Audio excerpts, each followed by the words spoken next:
এই যে কথা বের হতে 1 নয় 2 নয় 27টা স্তর পাড়ি দিতে হয়। সুবহানাল্লাহ। আল্লাহ যদি একটা স্তর আস্তে করে চেপে দিতেন, তাম দুনিয়ার সব ক্ষমতা দিয়ে কথা বলার মতো কোনো শক্তি মানুষের থাকতো না। কথা বলার শক্তি যিনি দিয়েছেন তিনি কে? আল্লাহ।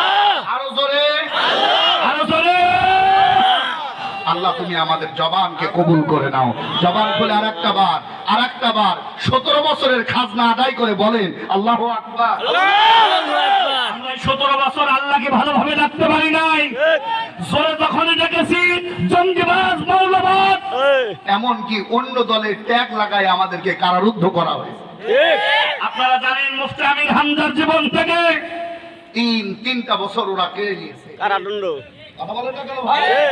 আল্লাহর আওয়াজ বন্ধ হয়ে গেছে না, বরং আরো হাজার গুণ বৃদ্ধি পেয়েছে। আমরা বিশ্বাস করি আগামী বাংলাদেশ আল্লাহর কোরআনের বাংলাদেশ হবে ইনশাআল্লাহ। ঠিক কি না?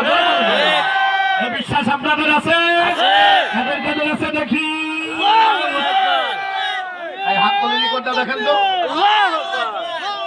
তাকবীর। আল্লাহু আকবার।